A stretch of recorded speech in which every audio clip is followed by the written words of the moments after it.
Okay. Sounds completely different than the other one. A different timbre. Just gonna have to get it back. Yes. Yeah.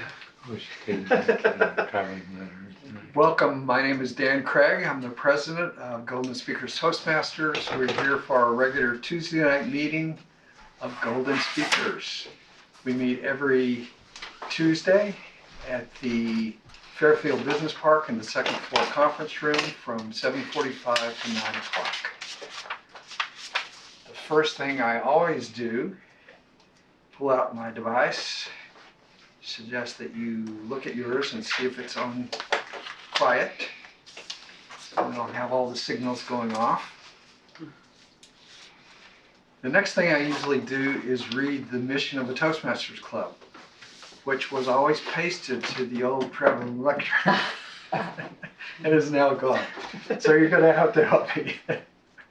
The mission of the Toastmasters Club is to provide a mutually supportive and positive learning environment in which every member has the opportunity to develop oral communication and leadership skills, which in turn fosters self-confidence and personal growth.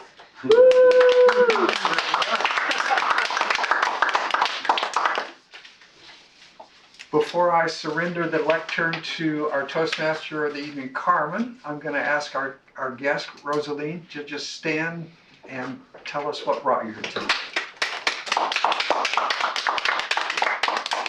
Well, when I did my degree, I graduated in 2001 at the university, and we took a course where we had to speak, and we had to learn how to organize ourselves and different things like that. And at the end of the course, the teacher talked to us one at a time, and she said to me that I was a good speaker and had a lot of charisma, and she said that I would make a lot of money with it.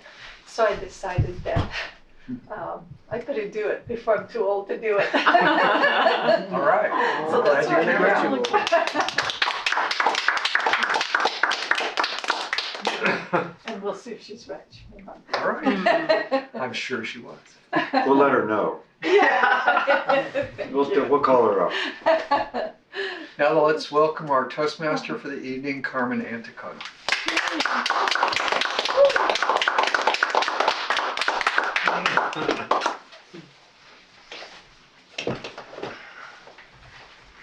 Good evening, fellow Toastmasters, honorable guest, Lisa, welcome back, and viewers at home. We are having a meeting theme today, which is what are you thinking? Okay. So there is a quote here by Christopher Hitchens. It says, "The essence of the independent mind lies not in what it thinks, but in how it thinks." I think it is what it thinks is like how, or maybe how is what, but it's a good quote, I like it. So I'm coming back after 2 weeks. I was not here, I'm very glad. I was working too hard. But let's start with the roles for today. Our timer is David, but David is not here, so it's gonna be Adi.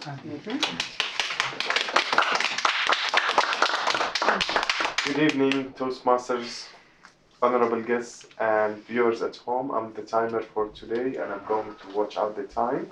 We're going to have the prepared speeches, and for the prepared speeches, it's for 5 to 7. We're going to have the green on 5, and on 6 we'll have the yellow. And when you exceed the 7, you will see the red light. And we also have the prepared speeches. At 1 minute, we're going table topics. You're going to see the green light after 1 minute. After 1 minute, I have the yellow, and after 2, you'll see the red light. And for the prepared speeches, for the evaluation, it's 3 minutes. 2 minutes, 2 minutes and a half, and after the 3 minutes, you'll see the red lights. And that's it. I'll give my report at the end of this meeting. Our grammarian is Dan. I thought it decided that Lisa would really Oh. enjoy having Oh, a yeah. new job. Yes. So she took it. Our word for today is evocative. Evocative means bringing strong images, memories, or feelings to mind. The quote today I thought was very evocative because it got me thinking about the whole idea of what versus how. And I'm also going to be listening for creative uses of the language, bringing out strong pictures in my mind, or things that might have been structured a little better. Maybe were done just a little bit inefficiently. Back to you, and Toastmaster. Our accountant is Jean.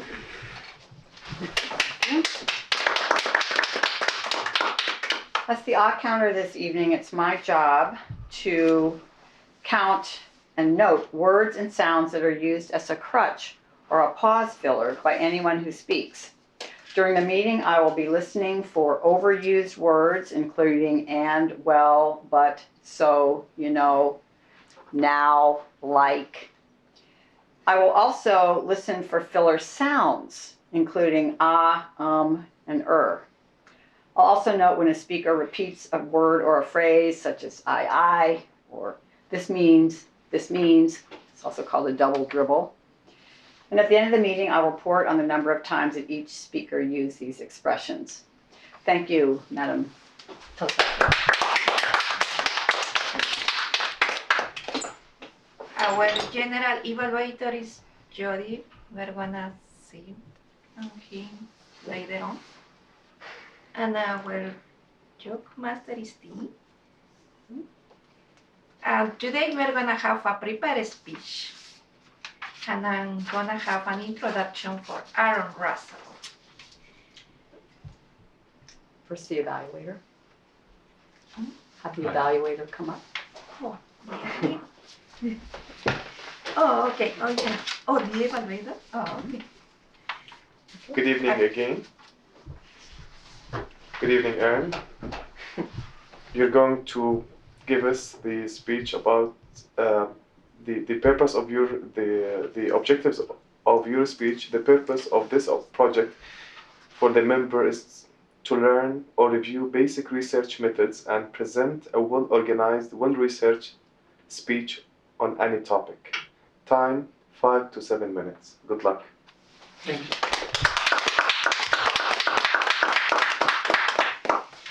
Now, the introduction is for Aaron Russell, who would like to sail the sea of myths surrounding hydration with us tonight.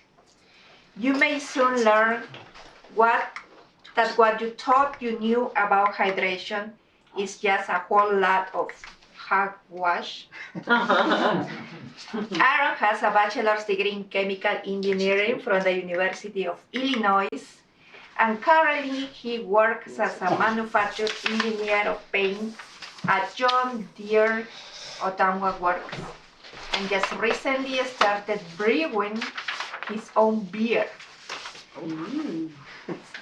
The title of his speech is Hydration is Really No Sweat. And by the way, he gave me this paper all wet, so I know it's a good hydration. One was not intended. Thank you for noticing. So please join me in welcoming Aaron Russell.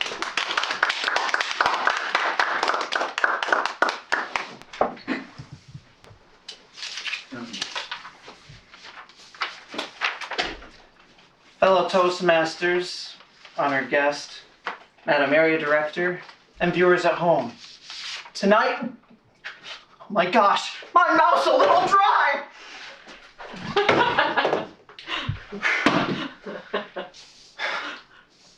Now that was a little overdramatic, don't you think? But given what we're typically told about hydration, you would be forgiven if you actually acted in that way. Now, don't get me wrong, hydration is extremely important to our health. After all, our bodies are 60% water, and it's used in most of our common bodily functions. However, there is a sea of misinformation that we are flooded with every single day when it comes to staying hydrated, which is why tonight I'd like to shed some light on what counts towards our hydration, how much we actually need to stay hydrated, and the very real concerns of overhydration. Now, already I have a confession to make. That was the first drink of water that I have had all day. And yet I feel hydrated. Why is that? Well, let's go back over what it was I had today. I started my morning off with a cup of coffee, 2 hard-boiled eggs, and a banana.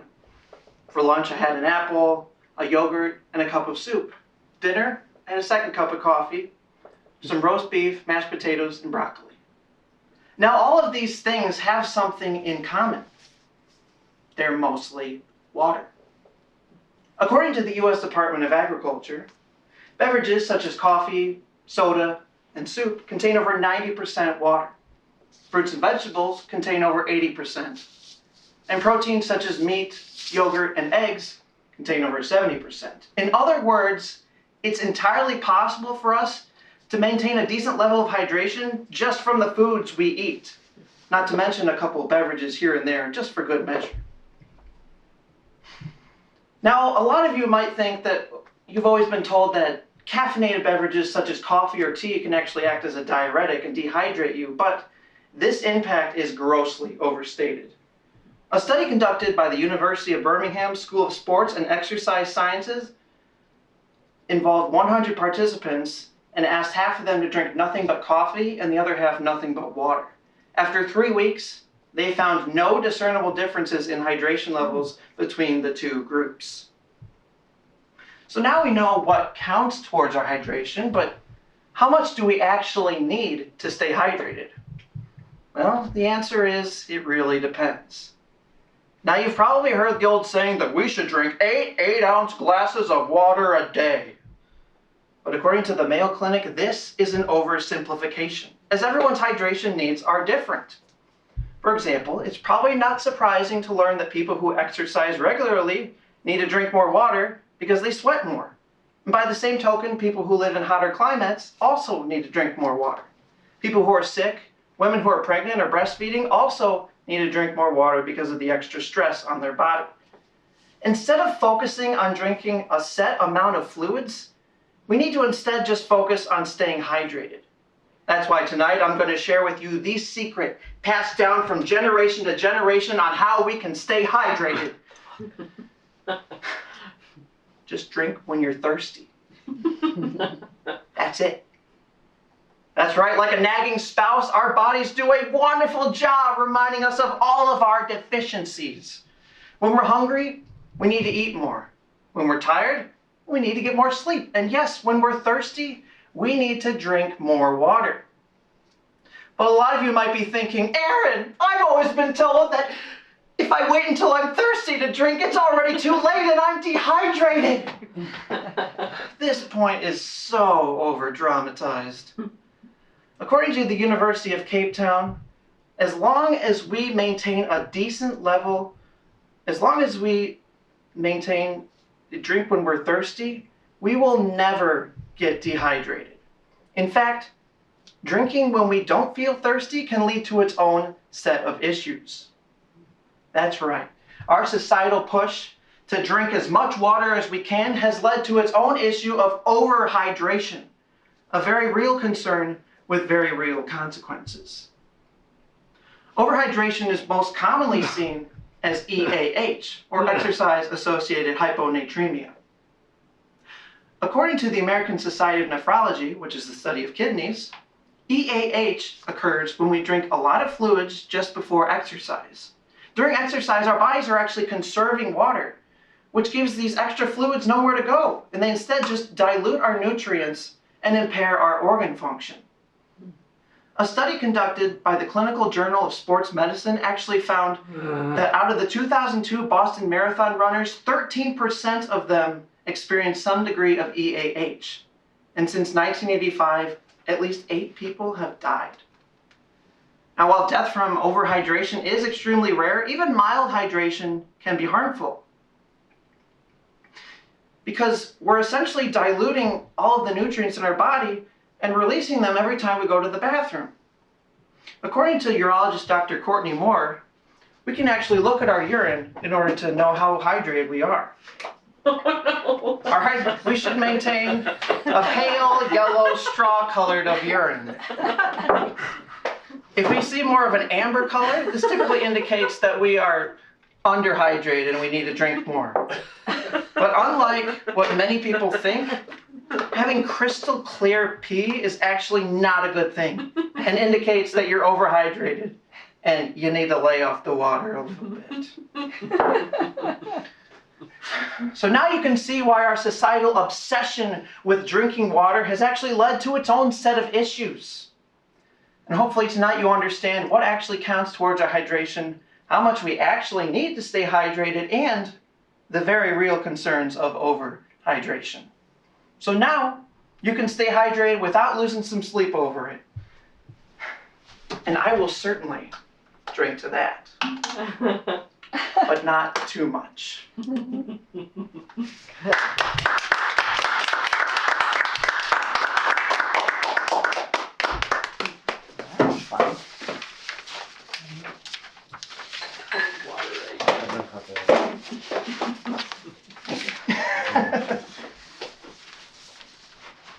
By the way, that wasn't actual pee, it was just food coloring. I just wanted to make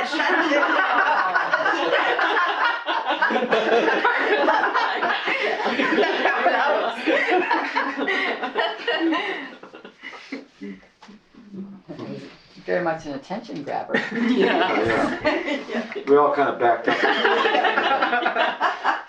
Splash zone. Yeah. So we have 2 minutes to evaluate this speaker. Biological timer.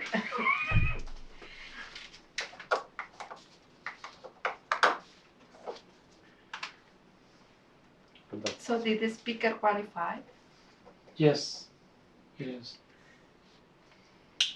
So I'm gonna welcome to the general evaluator for Are you Aaron, ready? Do you want to go? Jody. Let's do it after the tip topic.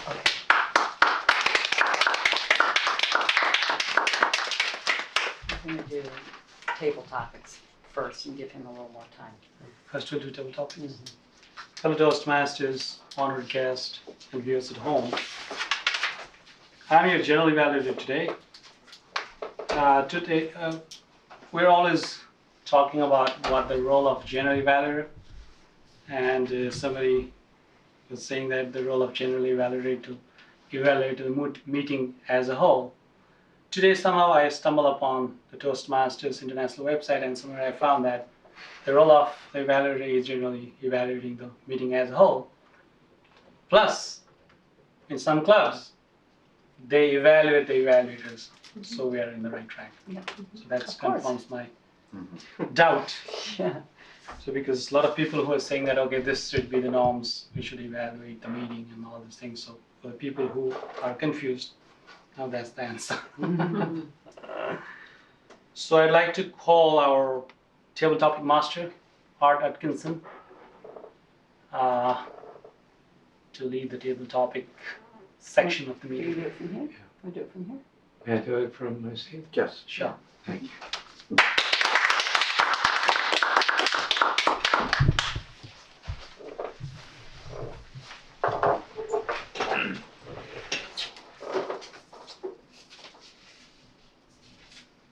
Who would like to be our first table topics volunteer? I'll go. Wait, I have my hand like I was- right I here. couldn't tell. I wasn't sure what you were Are you doing. deliberately not choosing me? Have a nice lady. Pardon? You are the one that was raising. Oh, I'm sorry. I I was. Yeah. I thought you were pointing at people. No. Okay. I was raising my hand. See, I beat Okay. you. What? I beat you. Right. Oh, You fight, raised fight, my hand fight, first. fight, made it to fight. the Well, I stand don't first. care. Do you want to go? You mean, I'll go. All right, well, all right, all right, I will Okay, so be gracious. tonight the quote is, Wait a minute, I have to see what this word is. I can't read it over there. Evocative. Okay. Okay. Tonight's quote is the essence of the independent mind is not in what it thinks, but in how it thinks. Please tell us if you agree or disagree with this quote, and what is your opinion of the independent mind? What makes a mind independent? Thank you. Fellow Toastmasters, viewers at home. That's a very evocative statement that you just made. And it's how the mind thinks and not what it thinks is the question. What begs the question of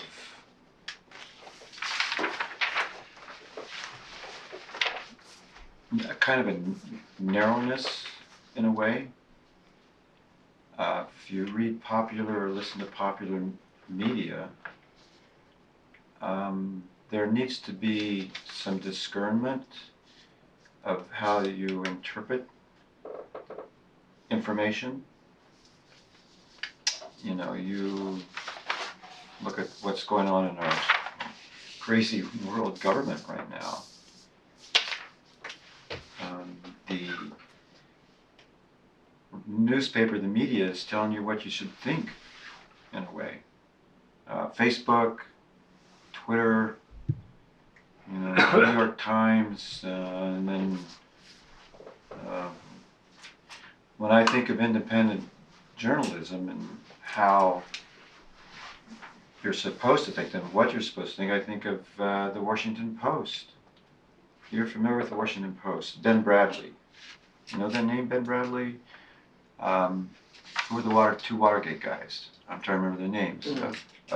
Bernstein and Woodward. Woodward and Bernstein. They worked for the Post back then when we had the Richard Nixon deal. And that was a breath of fresh air from looking at, I mean, I grew up then during that time. I was in college during that whole thing. And it was telling us that we need to look at the popular media in a different way. Katharine Graham, you all know Katharine Graham, right? You don't know who Katharine Graham is? Famous lady. She was the owner of the Post. And she sat down with those people and told them exactly what they were going to do to look at the things that have been going on in our political system. So that's, you know, how you think, not what you're supposed to think.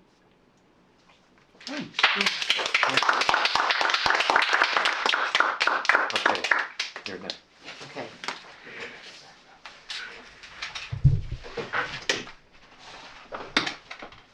Please welcome Jean Symington Craig to the lectern.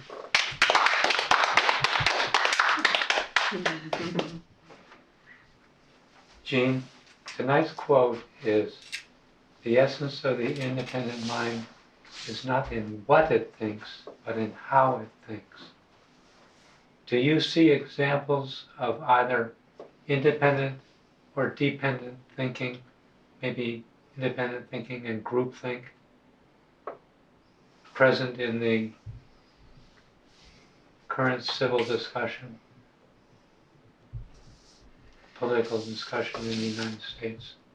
Do you see any examples of one or the other, dependent or independent thinking? And if so, what do you think of them?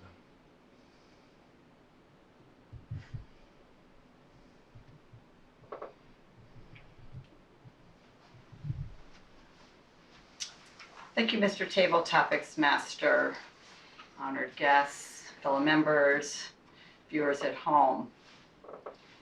I'm going to tie that question into the actual theme. It's what were you thinking?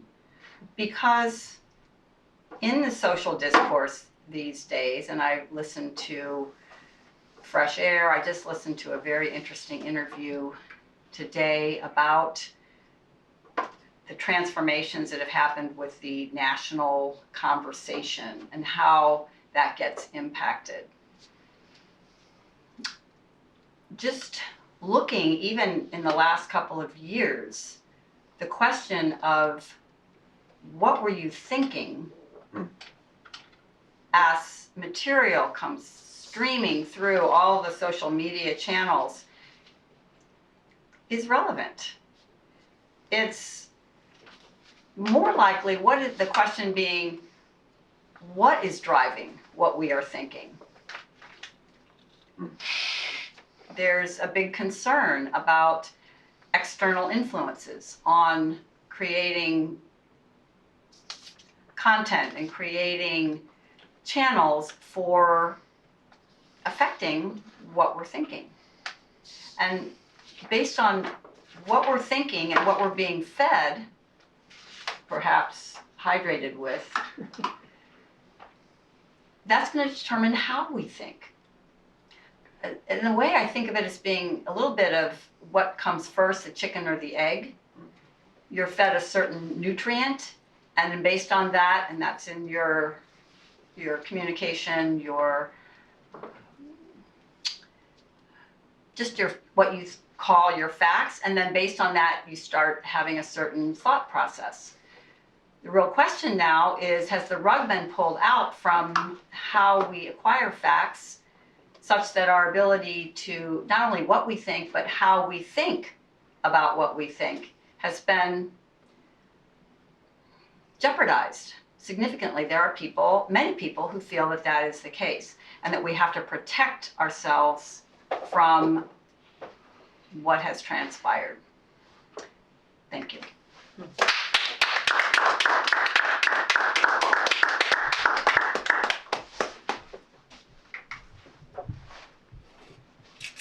So Jean brings up the meeting theme, and there are 4 ways that I've identified to read the theme. An example: as you're lying on the operating table, what were you thinking? That's one way of looking at it. So given that interpretation, what were you thinking? Who'd like to speak next? I guess I could. Yeah, you could.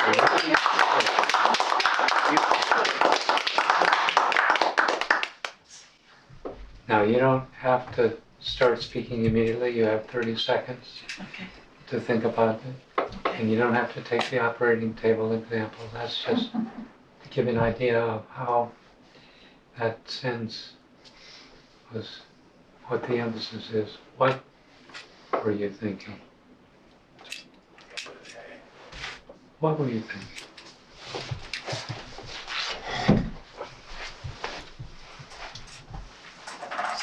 Dear Toastmasters. I don't know the titles, but what I was thinking 2.5 years ago, I was on going for an operation, which was a very serious one, and my thinking, being breast cancer, luckily it was found on time, and it was level 0, which means that the cancer was there, but it was not spreading yet, so it was on the cells. And what I was thinking was how many things I hadn't done yet that I wanted to do. And I knew that I was going to be most likely all right because it hadn't spread yet. But in spite of that, they got me really thinking to what were my dreams and what I hadn't accomplished yet. And one of them was that I always wanted to be a portrait artist. And so not long after the operation, I started taking classes. I found a teacher in Des Moines, and I spent a lot of time there and fulfilled that dream. And then another dream was to write a book and to speak in front of people. And so then I'm working on that tonight, and I'm going to keep on coming. So when an experience like that happens to you, you start thinking, what I haven't done yet that I don't want to miss in this lifetime. So thank you.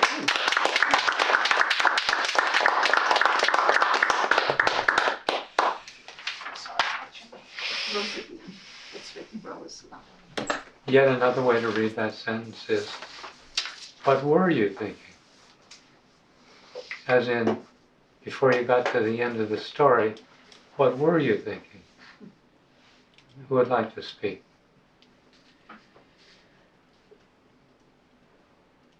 Lisa?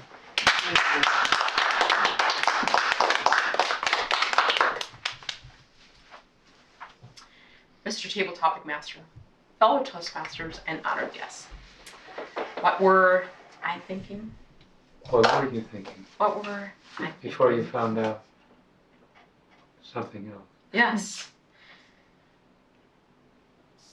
Last Monday night, my husband was watching NFL football. It had been 4 days of football, and I was kind of done watching football. And he politely gave me some money so that I could go to a movie, treat myself to a movie. I was in heaven, literally, thinking about driving to this movie. And I was so excited about going to the movie, I forgot to look at my gas gauge. What was I thinking? I was driving down the middle of Cedar Rapids, 380, 3 lanes. It was 5:30 at night. The semis were going by me. I was like, I'm going to my movie. I even bought the ticket beforehand. It was going to be this really great documentary that no one had seen, and I was all excited about being able to talk about it. I was driving down, and all of a sudden, my car started to do this really funky thing. It's like, chong, chong. And all of a sudden, it started slowing down. It wasn't going 65 anymore. I looked down, it was going like 55. And then it was going 50 miles an hour, and traffic was getting angry around me. And I started strategizing about the fact that my car's not working right now, and I have to get out of the way of all this traffic. So I turned on my hazard lights, and I made a decision that it was faster to go left and to right. And I moved over, and slowly the car just came to a rolling stop. And I looked around at my car and realized this is not any normal car problems. Ran out of gas. I'm 50-some years old, yes, and I'm calling to have a tow truck come and bring me some gas. I'm so embarrassed. But they were all very friendly, and got to my movie about a half an hour late, but I still got to see part of it. What was I thinking? Never again. I didn't tell my husband, so none of you are allowed to tell my husband what happened. I'm not even going to tell you what my husband's name is. Back to you, Mr. Tabletop Master.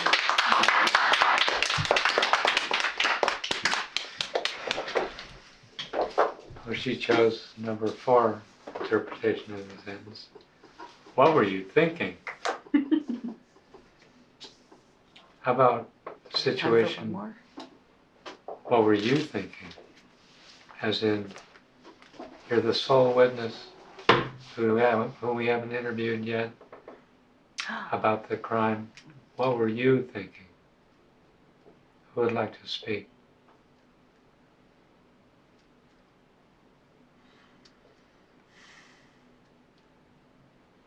Okay, I'll speak something. Guilty right.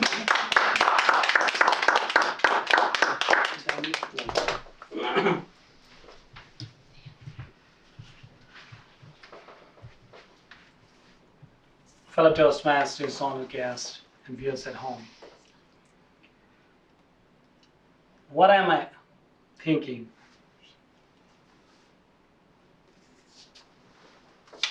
Am I really thinking? Or something is imposed upon me? Is it I am thinking? Is it me who is thinking?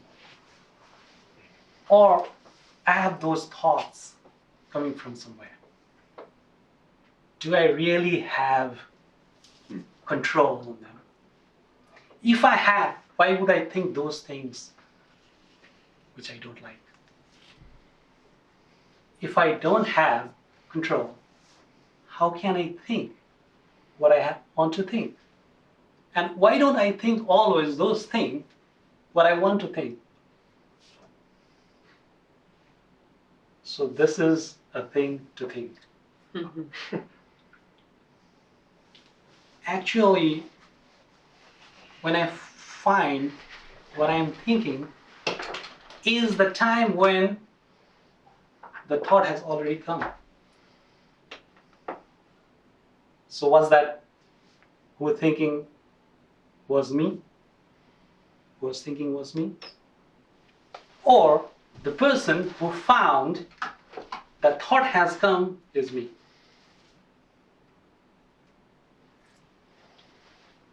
Is it a puzzle? I'm amazed. Actually, I want to say is our mind has like 60 to 70,000 thoughts every day.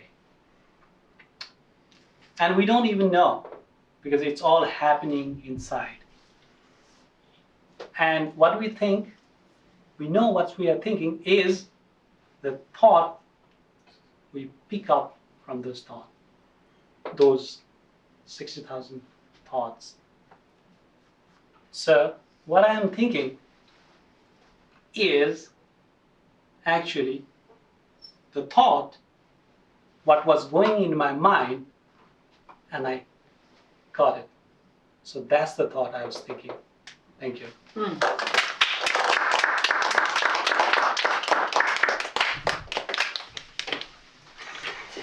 That's it. Time do we have? Toastmasters. I think we don't do that. Do you have any more time? No. No? Okay. I'm out of questions at the moment. 30 minutes, yeah. So you want to, Where are we time-wise with? Do you have time? our table topics evaluator, we've just realized is not here. Oh. That's Veda. What were we thinking? So,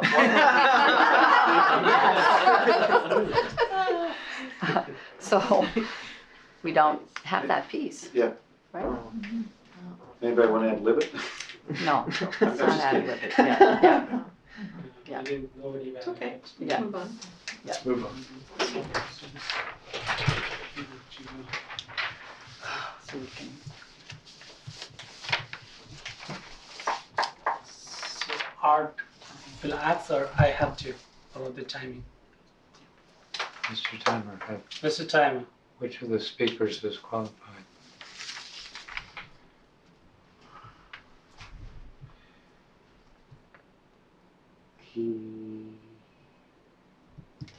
You wrote it. I think. Yeah. Lisa? yeah, Lisa didn't qualify. Yeah. See, All of them are qualified except Lisa. can you read the names? So that would be D. Rosaline. Jean, Rosaline. Rosaline, and Jyoti. Jyoti. Those are Okay. eligible. So let's go ahead and vote. So now we evaluate him? Yeah. Okay.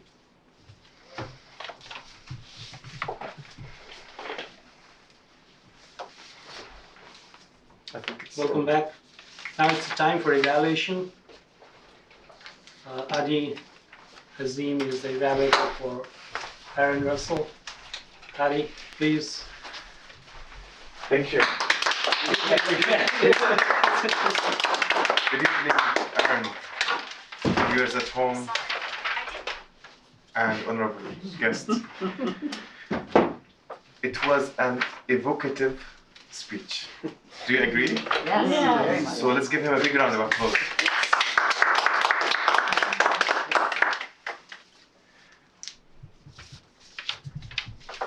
The challenging thing when I saw the title, Dehydration is No Sweet, and when you try to convince us a fact that when you go to a doctor, to a nutritionist, a dietitian, like, drink water as much as you can. Drink water as much as you can. And in your speech, you did a paradigm shift. You convinced us that to drink the water, that when we're thirsty, when we're thirsty, we go and drink. And when you say it normally, you cannot convince people. But with your tools, the things that you applied, you convinced each of us to drink only the water that we need only. How you did this, I was like looking at you, how you did the things, how you convinced us. You had a strong introduction, body and conclusion, very structured. And when you started, and we were always talking about the 15 minutes, the first 15 minutes and the last 15 minutes. So you started screaming, like going, you want to drink water. You grabbed the attention of all of us. You moved to body and you had a lot of facts. You truly researched your topic. Different studies with the universities, figures. You did your job well.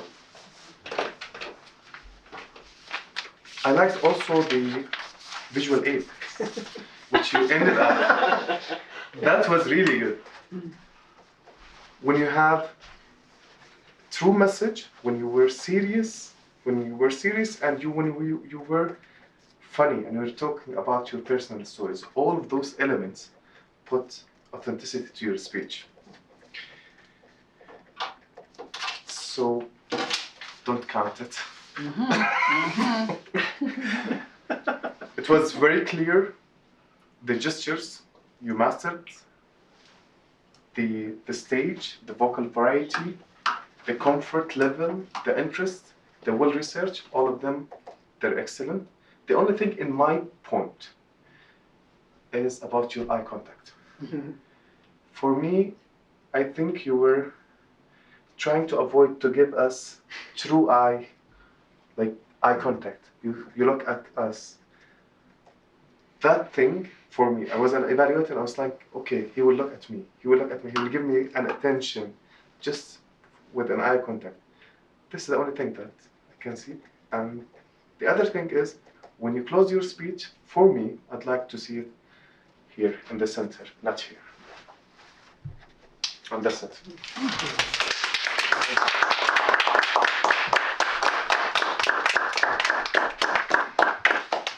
Thank you.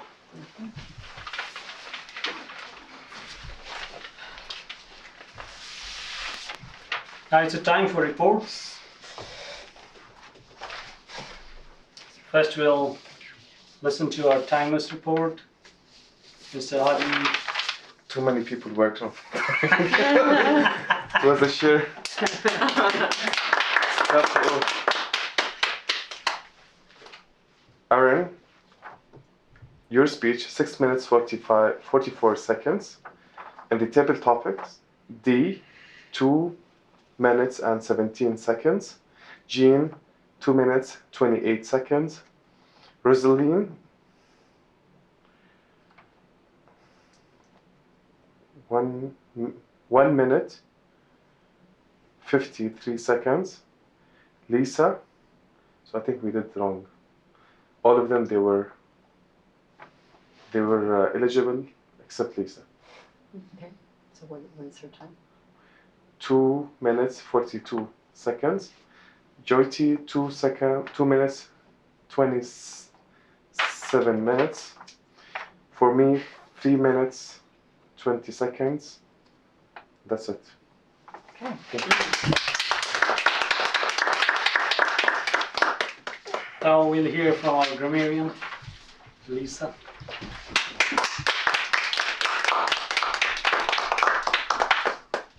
Thank you, Mr. General Evaluator and fellow Toastmasters and honored guests. Here's what I heard.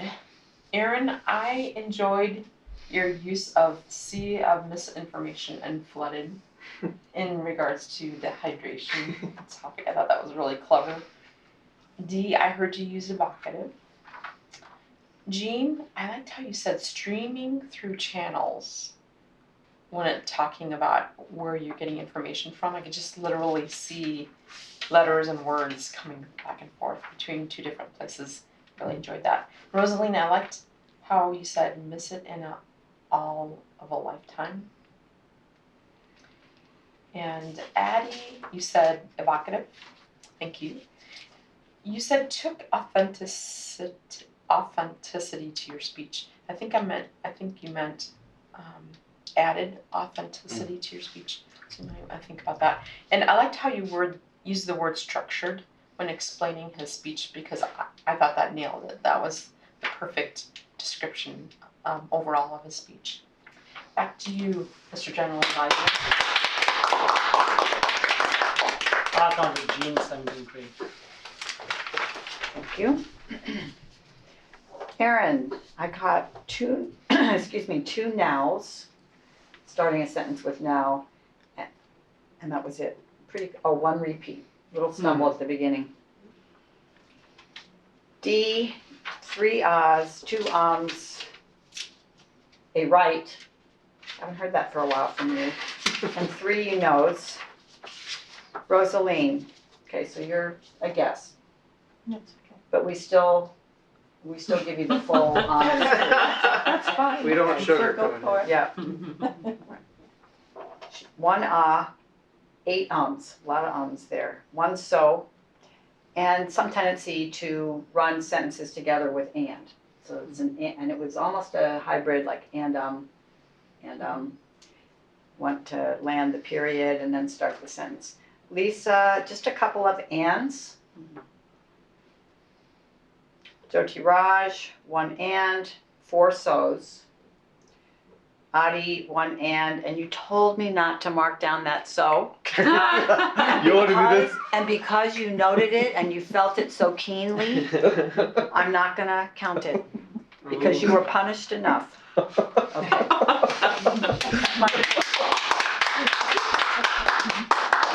Thank you. Because there was only one evaluator, so my talk will be very short. I started the meeting. The meeting started on time, not in time. We were 7 minutes late, but we caught up. That's a good thing. And we didn't have a tabletop evaluator. Now we didn't think that on time. That's fine now. And our evaluator, Adi, perfect. Whatever I noted, I was evaluating him to evaluate you. If you will miss something, and I'll just cast that and just throw. But all those things what I noted, you had already. So I just done. The only thing I want to suggest is almost 2 minutes, out of 3 minutes, almost 2 minutes, I saw you were just appreciating what he did. Just he did this good, he did this good, he did this, and found that you are repeating the thing what he did, he already said, or how he did, because we have already seen that and we already heard that. That will kill your time. So you spend 2 minutes appreciating, that's fine, but you are repeating what he did and showing us what he did, how he did. So that killed your time of almost 2 minutes. So you had very less time, about a minute left to give him suggestion. And what I suggest is, if you can make a sandwich type, 1 good thing, 1 suggestion. 1 good thing, good thing, 1 recommendation, so that he will not be hurt. And then there will be time for you. And there will be time for you to match it, like appreciation and a suggestion. Appreciation and a suggestion. That's the only thing I would like to suggest, so that you have time and you have a lot of time to do that. Saying that, I'm done with my... No, we forgot Joke Master. Oh, we did? Yeah. How can I? Oh, yeah. Okay, let's a joke from our joke master. With bated breath. Yes. Yes. I did this about 10 minutes before I got in the car So- tonight. So you gotta get up, Usually. Dee. Yeah, Huh? You gotta get up. Oh, I gotta get up. Okay. let's do that. Shake the hand. So we and live in a you get up. meditation community kind of here, sort of. So I have a sort of. Shake hands. Shake Shake hands. hands, yeah. So 4 young monks came out of meditation. Many of us do that here. I'm And not. young monks were meditating in a monastery. Suddenly a prayer flag and started flapping, making some noise. Took them out of meditation.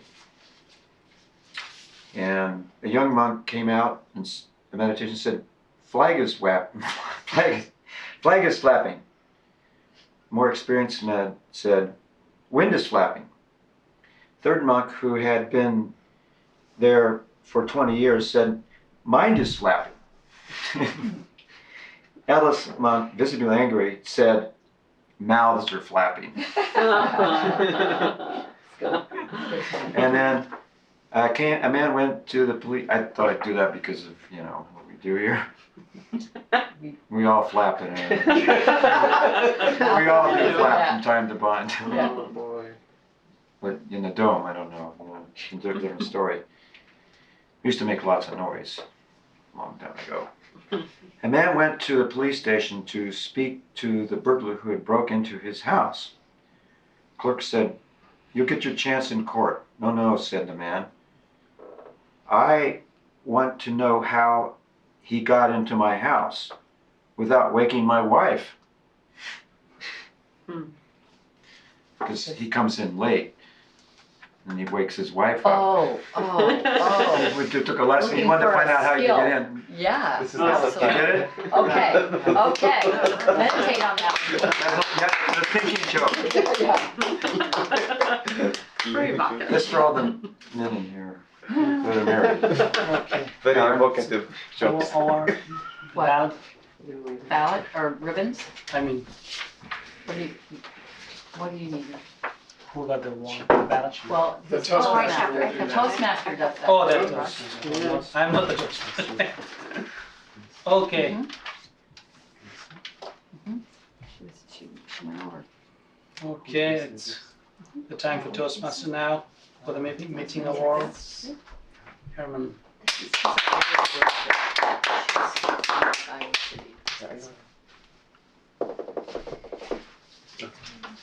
What's your question? You heard that when I was at least as much as I did. Lisa did not qualify.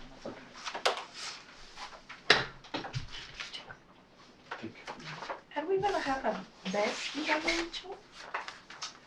We only No. have one. We only have one, right? No. But that's the But best did- one. That's he the is best our best one. evaluation. Yeah, that's the best one, right? He's our only one, but he is our best one. Yeah, And he yes, did a good job. yes. So I think So we we are should, having all yeah, three, yeah. yes. It's not his fault that we don't have very another good, very good. And he's the best. one. Okay. It's good. Yay, best evaluator.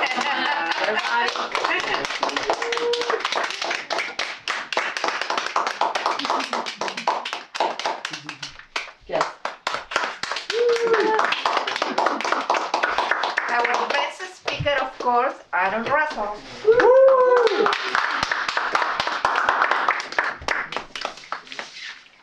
Yay. And our best table topics is Rosalind.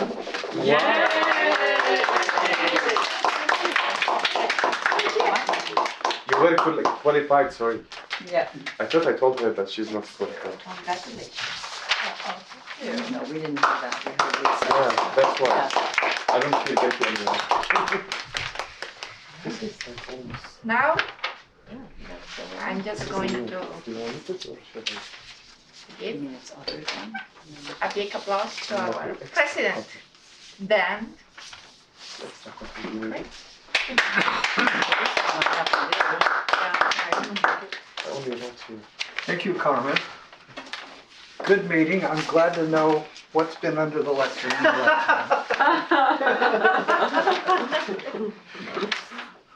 We've got a little bit of extra time tonight, fortunately, because we'd like to have Lisa speak to us a bit. Jean and I saw Lisa in Des Moines this weekend. They had the District 19 huddle, which was the semi-annual get-together of people all over the state. It's always interesting to see the leadership and see the accomplishments. I wonder, Lisa, if you could just give us a flavor of what you've seen going on in the area and in the district. We'd appreciate that. Yes.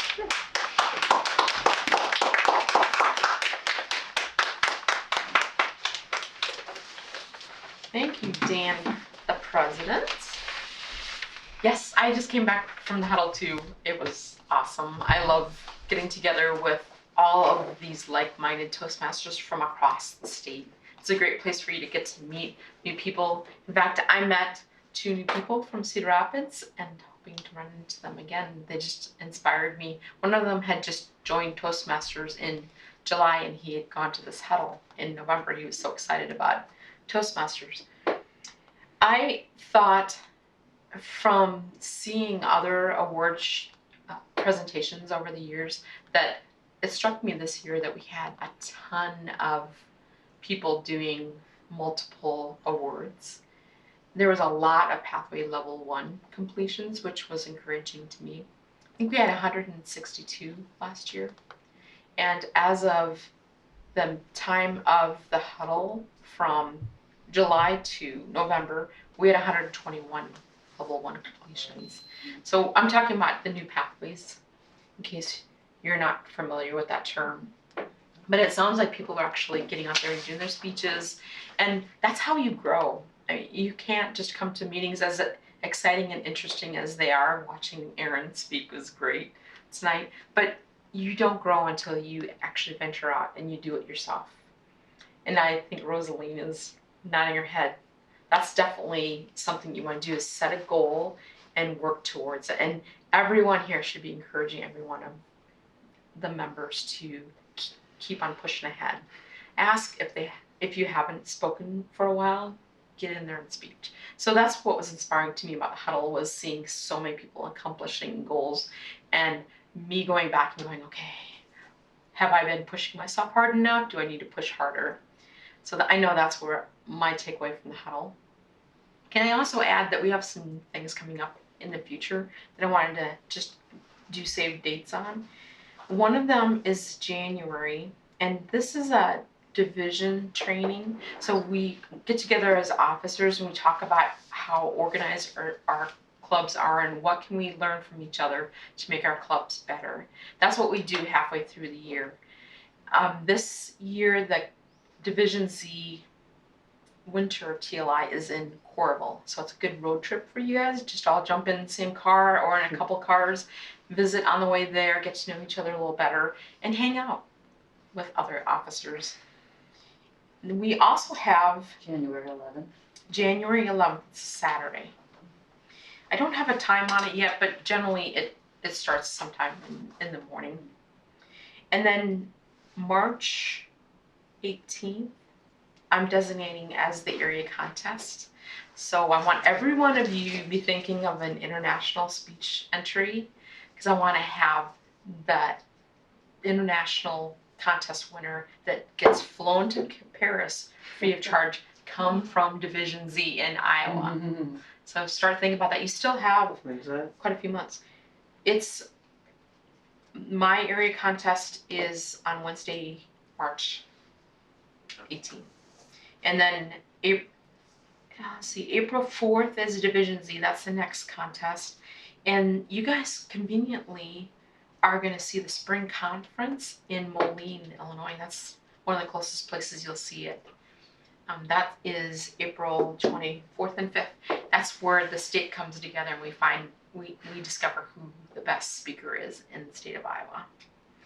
The 2 contests we're holding is the international speech contest. That's the one that goes to Paris. But we also hold an evaluation contest. So it's a great way for you to brush up on your skills of evaluation. And it's so interesting when you go to a contest they'll have a test speaker that everyone listens to, and then all the contestants take turns evaluating that speaker. So it's just a great way of hearing different approaches to listening to the same speech and the different ways that people look at that same speech. So it's a very unique situation. You're going to see that at the area contest, which is March 18th, the division contest, which is April 4th, and then in the Quad Cities, April 25th. Do you know locations for each of those? I believe that March 18th area one will be in Fairfield. Seems like a good middle ground for the A different Wednesday clubs night, down here. that's a Wednesday night. Okay. Yeah. Is there a place where we find all the like events, a calendar online? Yes. Good question. It's pretty. District19.me. That's one week. That's a good clearinghouse for everything. Are all of those dates that you just mentioned in there or gonna be there soon? They should be there. I would say before Christmas you'll see the dates. But I can send out an email too to remind as a reminder for save the dates. Do you know where the April 4th is? Is that Uh, gonna be Coralville or yes, Corville for he doesn't. division? For I division? don't think he set a location for the contest yet. So that's to be determined. But April 24th and 5th is in Moline. And if you look at that for spring convention, there is a cutoff for saving money right now. I think it's going to be sometime around the end of the month. Check. I haven't gone. I just heard about this at the huddle that there's going to be another increase in the cost of the convention on the 24th and 25th. I know I paid for it last summer, and it's inexpensive as $85 for 2 days worth of food and all the training sessions. Yeah. So check it out. I just encourage you to venture out of the club and see what the state of Iowa has to offer for communication and leadership training. Back to you, Mr. President. So normally with the international competition, you have to, with the legacy program, in order to compete, you had to have completed 6 speeches. Do you know what the requirement is perhaps with pathways? I don't have off the top of my head. I'm thinking it's like 2 levels. You have to have completed 2 levels. Yeah, but I can check before. Oh, okay, so that would be something if you want to compete to make sure you have those done. Yep, I think it's pretty equivalent, like somewhere around 6 speeches, which I think is 2 levels and pathways. Okay. Yeah. Thank you, Lisa.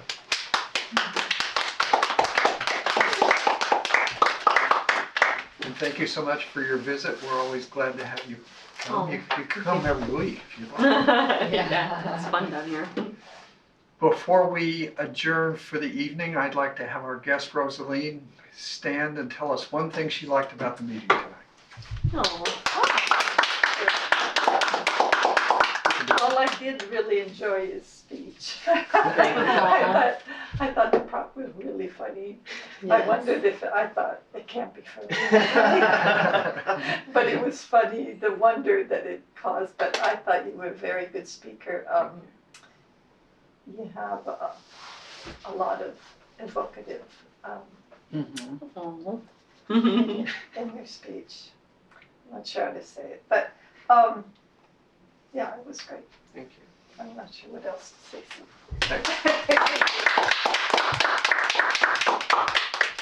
Just want to confirm it is one. You have to complete 2 paths in any one of the 2 levels in any of the paths and pathways to be qualified for the international speech contest. Okay. Oh, so what you said before. Yes, 2 levels.